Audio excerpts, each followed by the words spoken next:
네, 안녕하세요. 이루신문의 시민석 기자입니다.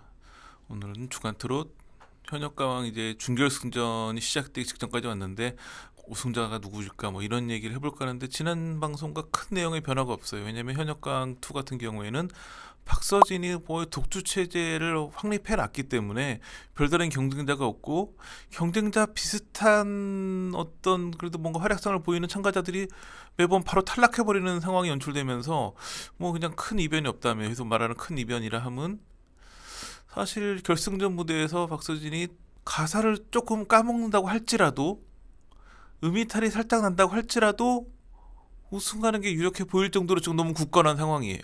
왜냐면 대국민 응원 투표에서 압도적 1위를 유지하고 있기 때문에 박서진 제외하고는 상위권의 이름을 계속 올리고 있는 다른 참가자가 아예 없어요. 그러니까 제하 정도가 그래도 꾸준히 5위 안에 들긴 하는데 꾸준히 5위 안에 드는 참가자와 매번 1등하는 참가자의 누적 점수는 차이가 클 수밖에 없겠죠. 이게 예전에 뭐 슈퍼스타 K나 이런 걸 때는 우스갯소리로 그런 얘기 있었어요. 한번 방송하고 나면 뭐 건물 안 활동으로 큰 돈을 번다. 뭐 약간 과장된 이야기긴 하지만 뭘로 돈을 버냐면 그때는 이제 문자 투표를 많이 했었죠. 문자 투표로 인한 수익이 굉장히 크다라는 소문이 있었는데 지금은 이제 온라인으로 많이 투표가 진행되고 있는데 그럼에도 대국민 응투가 굉장히 중요해요. 왜냐하면 방송사들 입장에서는 지금 오디션 프로그램이 잘 되려면 여기 참가자들의 팬덤이 형성돼야 되거든요. 그 팬덤이 시청률도 유지해주지만 참가자들을 가지고 만드는 새로운 예능 프로그램의 고정 시청자층이 되고 그 다음에 각종 콘서트에도 꾸준히 찾아오기 때문에 팬덤이 형성되지 않으면 그 오디션 프로그램은 망한 거라고 볼 수 있거든요. 그럼 이제 팬덤을 형성할 수 있고 팬덤의 어떤 응집력을 가장 강화하기 위해서는 대국민 응원투표가 굉장히 좋은 전략이거든요.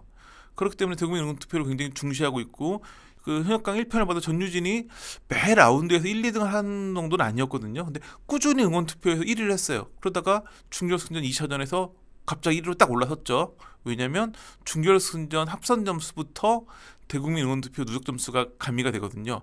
매주 1위를 했기 때문에 누적 점수는 가장 앞서 있었고 그로 인해 가지고 단번에 1위가 됐고 결승전에서도 큰 이변 없이 1위를 했죠. 그렇기 때문에 현역강 2 같은 경우에도 꾸준히 매주 발표되는 이 대국민 응원투표 순위를 보면 모든 걸 알 수 있는데 1, 2주차에 배제됐던 박서진이 3, 4주차, 5주차, 6주차, 7주차 꾸준히 1등을 하고 있어요. 그렇기 때문에 뭐 큰 이변이 없는 이상 누적 점수는 페널티를 갖고 있음에도 1위를 할 것이고 그렇다면 결승전이나 준결승전에서 그냥 작은 실수는 괜찮고 아주 치명적인 큰 실수 내지는 뭐 독감이 걸려가지고 목 상태 너무 안 좋아서 뭐 노래를 못 한다거나 이런 이변만 벌어지지 않는다면 무난하게 1위를 할 걸로 보여지는 상황이에요. 7주차 대국민 응원투표 1위에서 10위까지 보면 1위는 당연히 박서진, 2위는 송민준, 그다음부터 김중현, 재하, 한강, 김경민, 노지훈, 성리, 김수찬, 박구윤 등이 10위까지 이름 올렸어요. 그런데 문제는 뭐냐면 이날 9회 방송에서 본선 3차전이 끝났는데 방출자로 결정된 사람들을 보면 2위에 오른 송민준, 3위 김중현, 5위 한강, 8위 성리, 10위 박구윤 무려 10명 중에 5명이 탈락을 해버렸어요. 그러니까 중결승전에는 7주차 대국민 응원투표 탑10 중에 5명만 참가를 하는 상황이에요. 특히 이제 송민준, 김중현, 한강 이 세 명이 한 5주차 이후로는 꾸준히 탑5 하면 들면서 좀 유력하게 박서진을 따라가는 참가자들이었는데 이들이 다 탈락해 버렸어요. 그러다 보니까 이제 재하를 제외하고는 최근 한 4, 5주차 정도 동안에 탑5에 들었던 사람 중에서는 재하를 제외하고는 아무도 없는 거예요. 그렇기 때문에 정말 큰 이변이 없는 이상은 박서진이 우승하는 상황으로 연결이 되는 거죠. 이날 방송에서 가장 눈길을 끌었던 주인공은 누가 뭐라고 해도 김준수였어요. 김준수 같은 경우에는 독감에 걸렸던 후유증 때문에 목 상태가 좋지 않아가지고 굉장히 안 좋았고 이제 방출자 후보에 이름 올린 다음에 패자부활전에 기권하겠다는 의사를 밝혔어요. 근데 이제 이 패자부활전이 어떻게 진행됐냐면 9명이었는데 3명씩 팀을 짜가지고 3번 무대를 하는 방식이에요. 그래서 팀별 대항전은 아니었고 각 팀에서 무대를 본 다음에 3명의 팀원 중에 1명만 생존하는 방식이었어요. 그렇다 보니까 3명씩 무대에 오르는데 김준수가 기권을 해버리면 그 조는 2명만 올라가잖아요. 이런 룰 때문에 기권을 받아들일 수가 없었죠. 그래가지고 어쩔 수 없이 무대에 올랐는데 예상을 깨고 김준수가 생존했어요. 발표 나자마자 주저앉아서 막 울더라고요. 그럴 만큼 굉장히 드라마틱한 생존이었죠. 비록 본선 3차전 패자부활전에서는 목 상태 때문에 고전을 면치 못했지만 이런 어떤 드라마틱한 반전이 있었기 때문에 중결승전에서는 좀 굉장히 주목해야 되는 참가자 아닌가 싶은 마음이 들어요. 문제는 뭐냐면 너무 일찍 우승자가 사실상 확정이 되어버린 상황이죠. 이렇게 되면 뭐가 문제일까요? 화제성, 그리고 뭔가 뭐 긴박함 이런 게 많이 사라지게 되죠. 뭐 빤히 우승단 나와 있는데 뭐 또 하나 문제는 뭐냐면 박서진 팬덤도 그렇게 집중할 필요가 없어요. 뭐 이대로 가면 우승이겠네. 그러니까 긴장감이 다 떨어지면서 시청률이 계속 답보 상태인 거죠. 그러다 보니까 뭐 9회 방송에서도 10%를 유지하면서 두 자릿수는 지켰지만 계속 시청률이 성장을 못하고 있는 거예요. 지금 9회인데 현역강 1이 9회에서 15.2%를 찍었거든요. 그러니까 5.2%포인트 차이가 나요. 지금 분위기로 볼 때 현역강 1편이 마지막에 17.3으로 종영을 했는데 지금 10%에서 17%까지 가는 건 매우 힘들어 보여요.